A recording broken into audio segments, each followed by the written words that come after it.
Welcome to another edition of Giants Chronicles presented by Hackensack Meridian Health. I'm Bob Papa, the Legacy Club at MetLife Stadium. This summer we revealed the top 100 players in Giants history. On this show we're going to look at players 50 to 41. Joining me on this podcast, Plaxico Burress and Sean Landeta. Welcome to another edition of Giants Top 100 Players. I'm Bob Papa, joined by Bob Glauber, longtime writer for the National Football League, covering the New York Football Giants. And Bob was part of the blue ribbon panel that we assembled in compiling the top 100 players in Giants history. And Bob, over 5,000 players have worn a Giants uniform since 1925. Really unique challenge in trying to figure out who fits and in what eras and how to judge the numbers from the different eras. That, you said the different eras. That is the big challenge. You're talking about players you're familiar with. I covered Sean, I covered Plaxico. Okay, I know that it's a little bit easier. Players from the 30s and 40s and, and 20s, it's a little bit more challenging. So, you do your research and you do your homework, you talk to people and you kind of get a sense of who ranks where. And it was one of the most enjoyable, challenging things that you can do.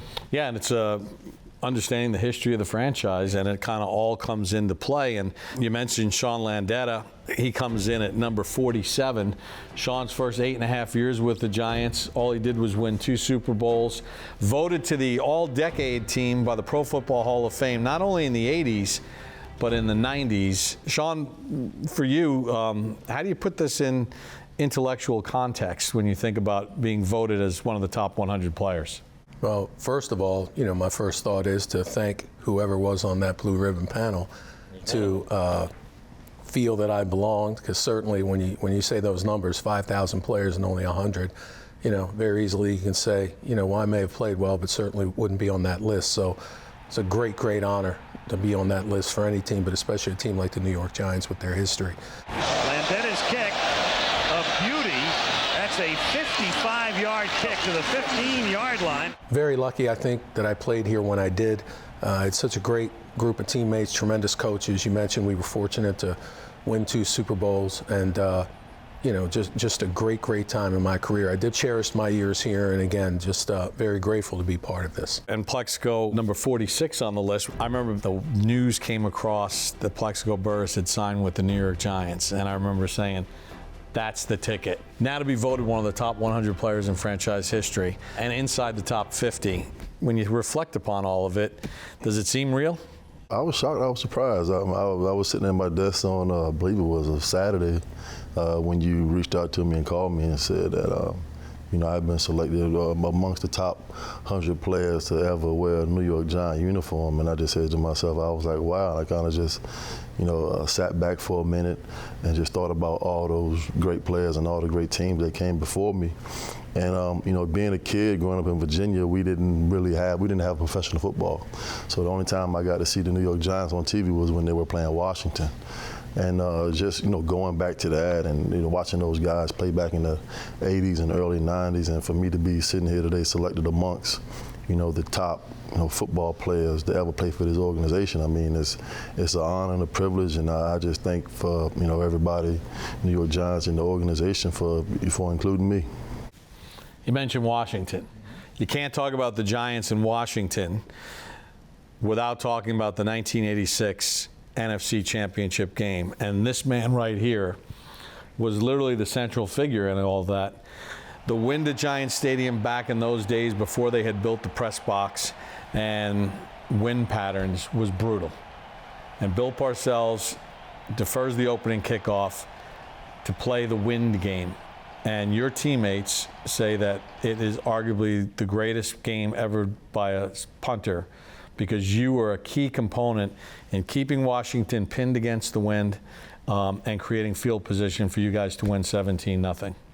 Well, I was very fortunate that day. I appreciate them saying that. There certainly were many other guys I thought more valuable than me, but I was kind of lucky that I got to practice in it every single day. I mean, every Sunday before the game, the other kicker and punter would come right over to me and say, what's going on in this place? And I said, I don't really know what to tell you. And because it was so difficult, but I was very lucky to be able to practice it in every day. Here's Landeta's punt. That's a great punt against the wind.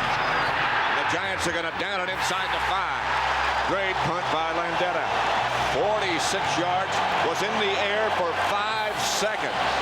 But more important, just very fortunate that day to have a good day in a game with that meaning. And we'll always be very happy about that, obviously, because that was certainly one of the great days in our team's history.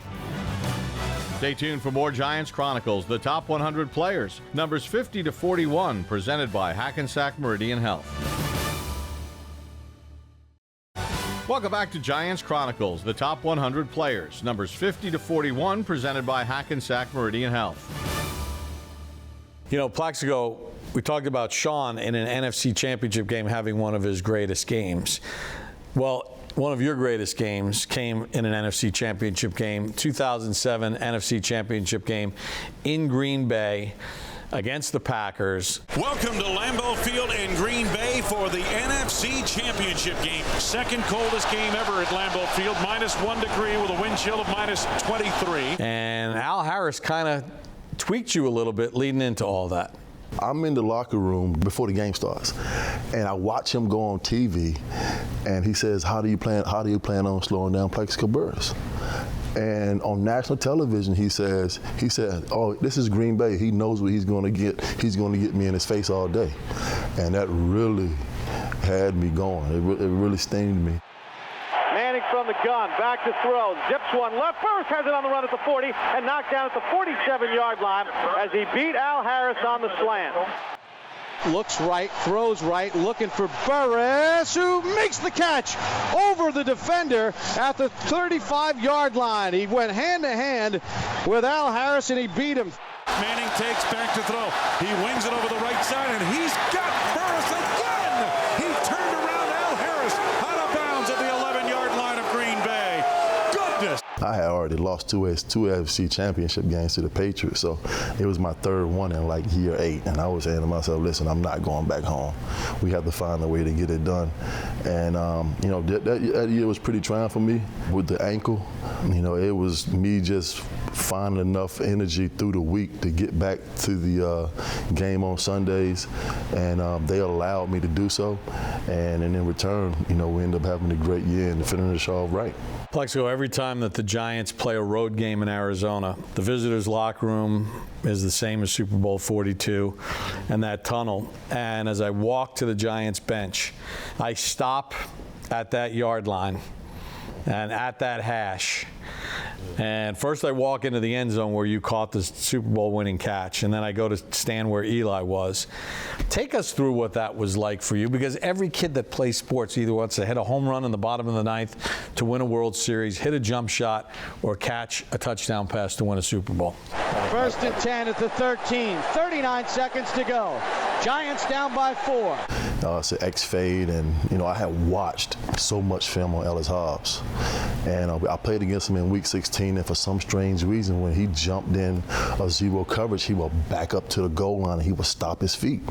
And I watched him do it over and over and over again.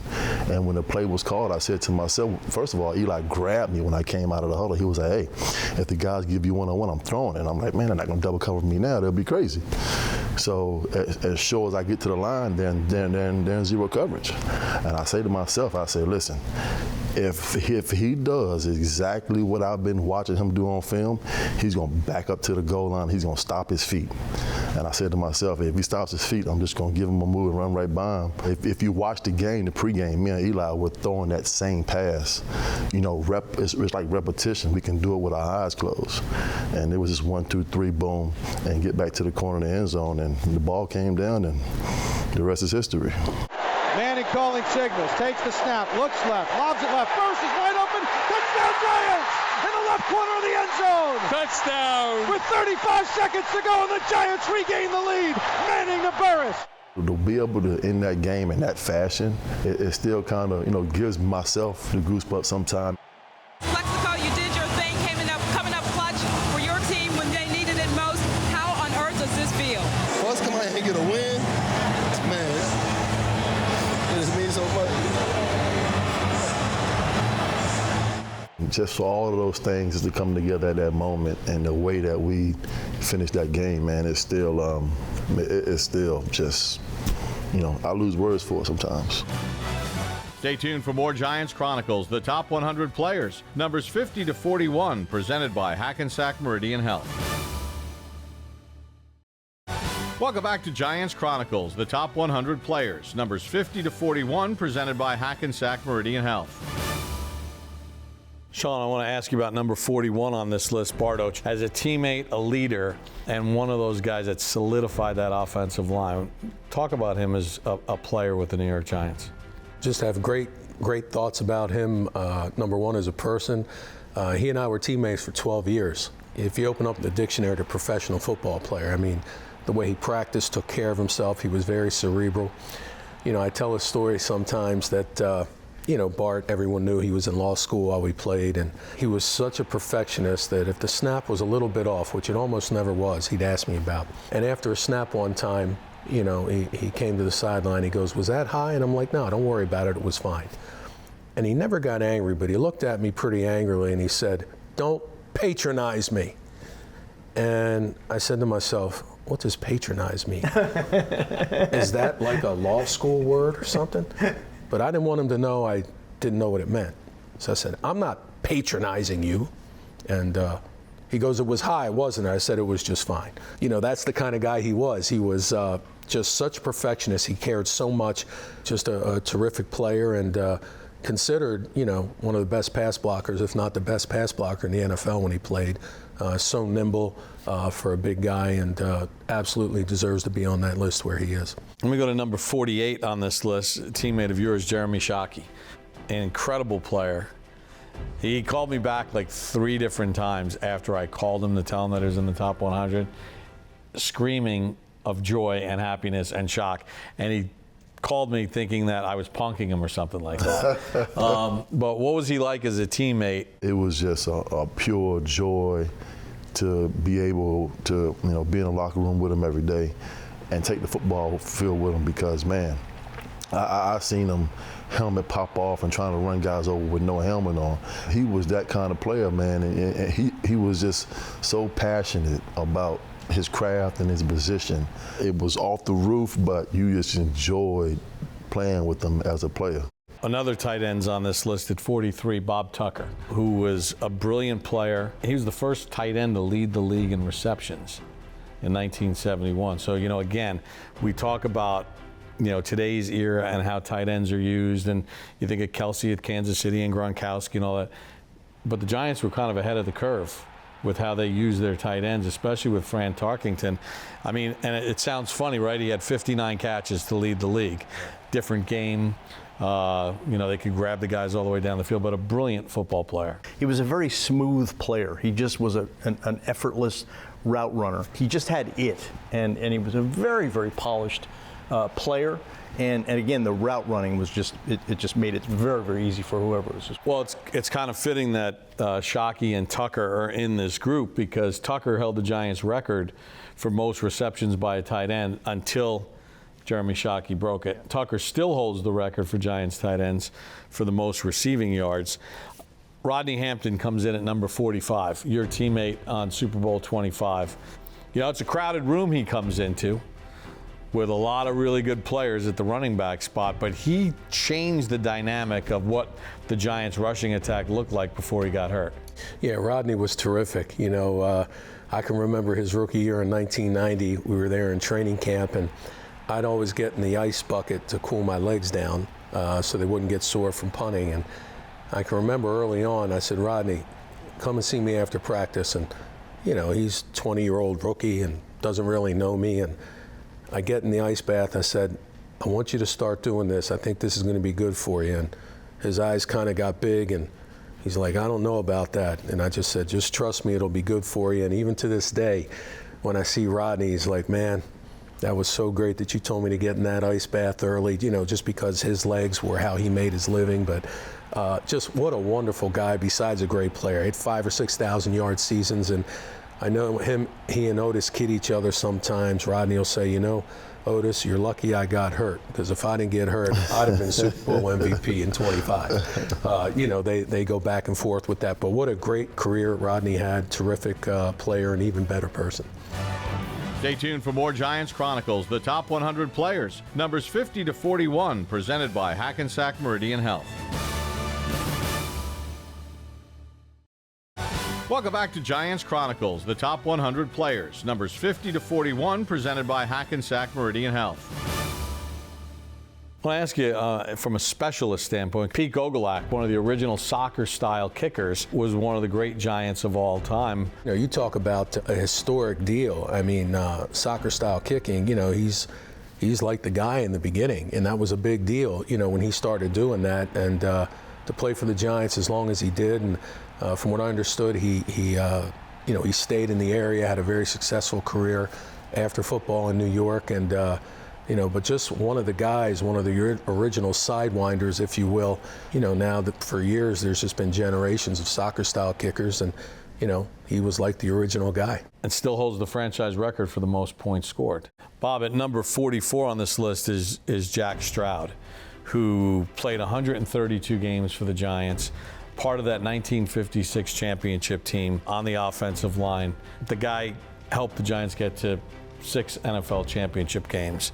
He went to the Pro Bowl 3 times. He was a multiple first team or second team All-Pro. That tradition and that thread of championship teams and offensive lines goes back and back and back. Yeah, it really does. And Stroud is probably, you think Rosie Brown is the iconic offensive lineman for the Giants, but Stroud is right there. And you talk championship pedigree, he had it, and then some. And those teams were kind of defined by what their lines did, and he was as good as there was. Number 49 on this list, if you're a certain age and you say Spider, everybody knows Spider Lockhart. Third in franchise history in interceptions, behind only Emlyn Tunnell and Jimmy Patton. 145 games as a Giant, a Pro Bowler. This is a guy that during the lean years was one of the shining bright spots that the New York Giants had. So talented. He was athletic. He was very, very fluid, very smooth, and he was a ball-hawking defensive back. So he got his share of interceptions, and back then, even there were bad teams, but they were good defensive teams. They would lose, but their defense generally showed up, and Lockhart was at the front of that line. Spider Lockhart was one of the beacons of hope. You guys wore his patch during Super Bowl 21. As a player, did you guys as a group understand the significance? Because he had been battling cancer and he died, and the Spider Lockhart patch 43 was on. Did you guys understand what he meant to this franchise? It was something different because I'd never been through that before, where you had a patch, and but certainly he deserved that, and so great that the year that was on there that we were able to win the Super Bowl. Ray Flaherty comes in at number 50. So this is a guy who has his number 1 jersey retired. Pro Football Hall of Fame, 1976. Helped the Giants win a championship in 1934. This is a guy who led the NFL in receptions, receiving yards, receiving touchdowns, yards per reception, yards per game. He was a dominant figure in the NFL, a revolutionary player. He dominated his time. And when you have a leading receiver like that, when you have those championships, that kind of, makes a mark. And do you know this? He's the first professional football player in league history to have his number retired. So he's the first player ever? First player ever in the history of the National Football League to have his number retired, number 1. And his jersey number was number 1. Yeah. So there you have it. Fitting. Fitting, very fitting. Guys, this has been a tremendous honor to sit with you, Plexico, Sean, and to celebrate this top 100 list with 2 men that you can't write the history. That was one of the things that we used as a determining point, right? Can you write the history of the franchise without these players? No, you cannot. Well, and one more thing, man. I just want to say thank you to Ernie Accorsi for bringing me here and believing in me that I could bring this franchise a world championship. In his book, The GM, he wrote a chapter for me, chapter 4, and I will always be grateful for Ernie and bringing me here to this great organization. Yeah, if I can second that. George Young, the same thing with me. I'm never here if it's not for George Young. He was from Baltimore. He kind of knew about me at Towson when not too many people did, and I don't believe I ever would have been a New York Giant without him, so always will be grateful to George, and certainly Bill and everyone else who gave me the opportunity to be a New York Giant. And again, thanks to the committee who chose me to be on this list. It's great. Plexico, Sean, Congratulations. Bob, a lot of fun. Make sure you check out all the Giants social media platforms as we continue our countdown to the top 100.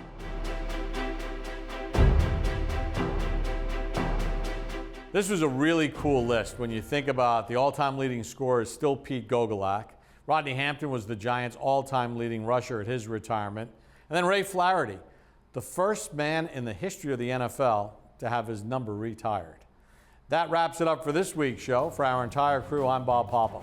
Thanks for joining us for this edition of Giants Chronicles, presented by Hackensack Meridian Health.